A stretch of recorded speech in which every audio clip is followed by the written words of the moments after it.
माननीय प्रधानमंत्री नरेंद्र मोदी जी, इसमें आग्रह है भारत में प्रत्येक 10 वर्ष पर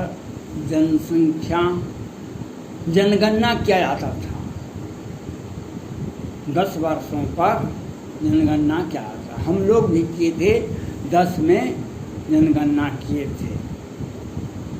20 में कोरोना महामारी आ गई और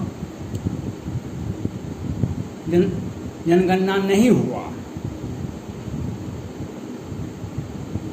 अब स्थिति अभी सुधार हुआ है, लेकिन पूर्णतः कोरोना महामारी के चलते लेकिन सुधार हुआ है। 20 में होना था, 2020 में जनगणना होना था, लेकिन कोविड-19 कोरोना महामारी के चलते 20 में जनगणना नहीं हुआ। अब स्थिति सामान्य हुआ। कोरोना के चलते देश दुनिया सभी जगह, भारत भी अब पूरे विश्व में एक महामारी का रूप ले लिया था कोरोना। इसके चलते जनगणना नहीं हुआ। अब स्थिति सामान्य हुआ और बिहार से भी जातिगत जनगणना का एक मांग किया जाता है। मैं माननीय प्रधानमंत्री नरेंद्र मोदी जी से आग्रह करना चाहता हूँ, जनगणना अवश्य होना चाहिए, अवश्य होना चाहिए। आप बिहार के माननीय मुख्यमंत्री नीतीश कुमार जी को, उनके शिष्टमंडल को आप बुलाए हैं वार्ता के लिए। जनगणना का तारीख इनके जाने के साथ ही शुरू कर दीजिए, तारीख की घोषणा कर दीजिए। जो 3 महीने से 6 महीने लगते हैं जनगणना में, 3 महीने से 6 महीने लगते हैं जनगणना में। 1 सितंबर से जनगणना शुरू कर दीजिए। पूरे भारत में जनगणना होना चाहिए। अब बचा, तेजस्वी प्रसाद यादव जी भी कहते हैं, लालू प्रसाद यादव जी भी कहते थे, माननीय मुख्यमंत्री नीतीश कुमार जी भी कहते हैं, जो जातिगत जनगणना, जातिगत जनगणना भी होना चाहिए, अवश्य होना चाहिए। जनगणना शुरू कर दीजिए। जनगणना का फॉर्मेट होता है हिंदू, मुस्लिम, सिख, ईसाई। हिंदू में लिख दीजिए को नीचा में, हिंदू में राजपूत में कौन राजपूत, वो लिख दीजिए, उनकी संख्या लिख दीजिए। ब्राह्मण में कौन ब्राह्मण, वो भी लिख दीजिए। मुसलमान लिख दीजिए कौन मुसलमान, उनकी संख्या लिख दीजिए। हर परिवार, हर व्यक्ति का जनगणना होना चाहिए और हर व्यक्ति का जातिगत जनगणना होना चाहिए। और 1 जनवरी को पूरे भारत का जनगणना उसके पहले करा लिया जाए। महामहिम राष्ट्रपति महोदय से इसकी घोषणा विधिवत 2022 में 1 जनवरी तक भारत की जनसंख्या 1 अरब की 2 अरब जितना भी हुआ उसकी घोषणा हो जाना चाहिए। और बिहार में और प्रत्येक राज्य में, बिहार में खास करके राज्यपाल साहब घोषणा कर देंगे, बिहार में यादव की संख्या इतनी, राजपूत की संख्या इतनी। जनगणना भी हो गया, जातिगत जनगणना भी हो गया। बिहार के माननीय राज्यपाल महोदय 1 जनवरी को घोषणा करने के बिहार में राजपूत की संख्या इतना, ब्राह्मण की संख्या इतना, मुसलमान की संख्या इतना, यादव की संख्या, कुर्मी का संख्या इतना। जनगणना करवा लीजिए। जनगणना में ही एक फॉर्मेट दे दीजिए, है ही फॉर्मेट। हम लोग जनगणना किए हैं 10 में, जनगणना कर लीजिए, जातिगत जनगणना भी कर लीजिए, गिनती कर लीजिए। इसके लिए महामारी कहाँ है? इसके लिए अपराध हरप्रिय नहीं है। जनगणना होना चाहिए। हर कर्मचारी, हर पदाधिकारी को, पहले तो 4 जनगणना करता था, लेकिन 3 जनगणना तो सभी कर्मचारियों के लिए अनिवार्य होता है। 10 वर्षों पर जनगणना होती है भारत में, आज तक होते आया है, लेकिन 10 में हुआ था, हम लोग किए थे, लेकिन 20 में कोरोना महामारी के चलते नहीं हुआ। तो उसकी जनगणना होनी चाहिए पूरे भारत में। पूरे भारत में जनगणना आज ही शुरू कर देना चाहिए। 3 महीना में, 4 महीना में हो जाएगा। 1 जनवरी 2022 को महामहिम राष्ट्रपति महोदय इसकी घोषणा करने, भारत की जनसंख्या इतनी है, 1 अरब की, 2 अरब, और प्रत्येक राज्य में ये घोषणा हो जाएगा। राज्यपाल महोदय करेंगे प्रत्येक राज्य में। बिहार में राजपूत की संख्या कितनी है, कुशवाहा की संख्या कितनी है, यादव की संख्या कितनी है, ब्राह्मण की संख्या कितनी है, भूमिहार की संख्या कितनी है, ये घोषणा हो जाएगा। मैं माननीय प्रधानमंत्री महोदय जी से अपील करना चाहता हूँ, जनगणना होना चाहिए, अवश्य होना चाहिए। और जातिगत जनगणना भी उसी में होना चाहिए। ये बिहार के विकास के लिए, भारत के विकास के लिए आवश्यक है।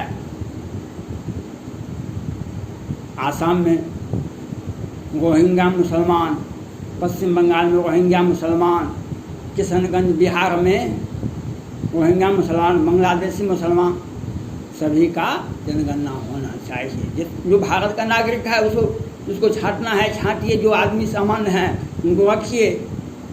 जनगणना होना ही चाहिए, हर हाल में होना चाहिए। मैं माननीय प्रधानमंत्री नरेंद्र मोदी जी से बिहार के शिष्टमंडल को आप बुलाए हैं, उनसे वार्ता कीजिए और दिल्ली में ही जनगणना की घोषणा कर दीजिए और 3-4 महीने में हो जाएगा। और 3-4 महीने में हो जाएगा और 1 जनवरी 2022 को विधिवत इसका घोषणा हो जाएगा। भारत की जनसंख्या इतनी, और बिहार में राजपूत की संख्या कितनी, कुशवाहा की संख्या कितनी, यादव की संख्या कितनी, मुसलमान की संख्या कितनी, वह भी विधिवत प्रत्येक राज्य के राज्यपाल महोदय कर देंगे घोषणा। जनगणना भी हो गया, जातिगत जनगणना भी हो गया, लेकिन ये बिहार के माननीय मुख्यमंत्री नहीं चाहेंगे और लोग नहीं चाहेंगे, और टूल का पत्ता खोलना चाहेंगे। जब 1980 में जेपी लहर के बाद केंद्र में सत्ता में आए थे मोरारजी देसाई, चंद्रशेखर जी और इंदिरा गांधी जी का कुर्सी छूट गया था, तब बिहार में मुख्यमंत्री बने थे माननीय कर्पूरी ठाकुर जी। उस वक्त मुख्यमंत्री के रेस में सत्येंद्र नारायण सिंह भी थे। कर्पूरी ठाकुर जी ने मार दिए, छक्का भी मुख्यमंत्री बन गए। तो उनको बहुमत नहीं मिल रहा था, उन्होंने बैकवर्ड फॉरवर्ड का नारा दे दिया, मुख्यमंत्री बन गए। सत्येंद्र नारायण सिंह छोटे साहब कहलाते थे, वे हार गए। उन्होंने कुछ दिन छोड़ दिया, बिहार में बैकवर्ड फॉरवर्ड शुरू हो गया। लेकिन सत्येंद्र नारायण सिंह भी तो कुछ दिन छोड़ दिए और रघुवर दास नहीं, राम सुंदर दास जी को बिहार का मुख्यमंत्री सत्येंद्र नारायण सिंह बना दिए। राम सुंदर दास को बिहार का मुख्यमंत्री बना दिए। बैकवर्ड फॉरवर्ड समाप्त।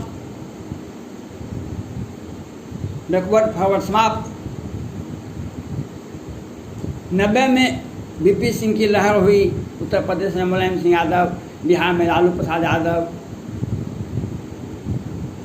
पूरे देश में एक राजनीतिक क्रांति हुई और कांग्रेस पार्टी पूरे भारत में धराशायी हो गई। 90 में आ गए, माननीय लालू प्रसाद यादव जी मुख्यमंत्री भी हो गए। 95 के चुनाव के बाद इनके पार्टी में भी फूट होने लगा। ये भी इन्होंने एक नारा दिया, लालू प्रसाद यादव जी ने 95 के बाद एक नारा दिए, इनकी पार्टी में भी फूट हो गया और सारे लोग विरोध करना शुरू कर दिए। इन्होंने एक नारा दिया, मैं समीकरण। फिर इनके पार्टी में टूट हो गया। जनता दल रंजन प्रसाद यादव जी आए, शरद यादव जी आए, वे इनसे टूट गए, हट गए। तो वही शरद यादव जी का हो गया जनता दल और लालू प्रसाद यादव जी का हो गया राष्ट्रीय जनता दल। नीतीश कुमार जी की पार्टी बनी, मसाल छाप तो कौन कौन छाप बनाए। फिर शरद यादव जी से मिल गए, जनता दल यूनाइटेड हो गया।